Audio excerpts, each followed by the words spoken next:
আসসালামু আলাইকুম সেলিম ভাই, কেমন আছো? এত হন হন করে কোথায় যাচ্ছো?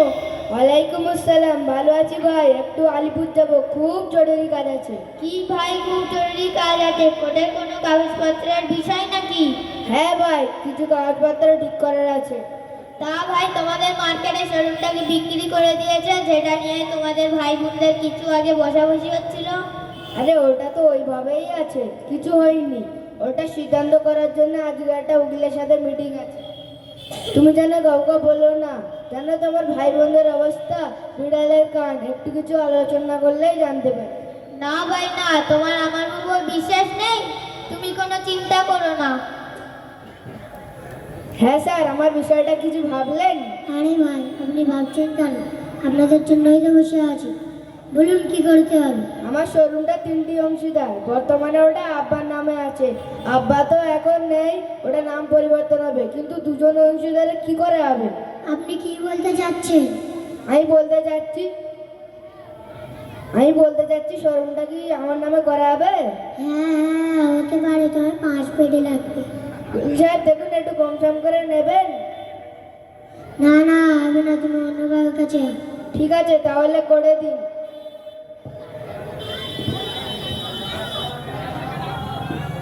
কিরে কালিম, তোর ভাই সেলিম তোদের দুই ভাই বোনকে ফাঁকি দেওয়ার চেষ্টা হচ্ছে।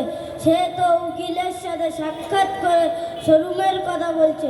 মনে হয় ভালো করে খবর নে। কি রে, তুই তা ঠিক বলছিস? তা কোন উকিলের সাথে কথা বলছে জানিস?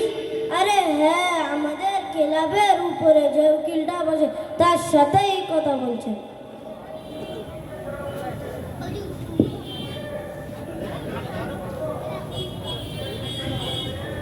হ্যালো, জানিস বোন, শোরুমটা আমাদের না দিয়ে নিজের নামে করে নেওয়ার চেষ্টা করছে। কি বলছিস? সবে আব্বা মারা গেলে এখনো তার জন্য কোনো দুয়ার ব্যবস্থা করলি না, আর এখন থেকেই জায়গা জমি নিয়ে টানাটানি করছিস? দেখ, আমি তোর ভালোর জন্য বললাম, যদি তুই আসিস তাহলে কোনো একটা ব্যবস্থা করা যেতে পারে। ঠিক আছে, আমি আসছি। কিরো কালিম ভাই, কেমন আছো? একটু পেরেশানিতে আছো মনে হচ্ছে। জি, একটু সমস্যা আছে। কি হয়েছে? আব্বাজি মারা যাওয়ার পরে বড় দাদা শোরুম এবং সম্পদ আত্মসাৎ করার চেষ্টা করছে। কি করা যায়, আপনি একটু পরামর্শ দিন।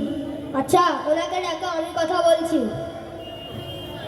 দাদা, তুমি কোথায় আছো? একটু বাড়িতে এসো, জরুরি কাজ আছে। হ্যাঁ, কি হয়েছে বলো। ইমাম সাহেব কিছু কথা বললেন তোমার সাথে।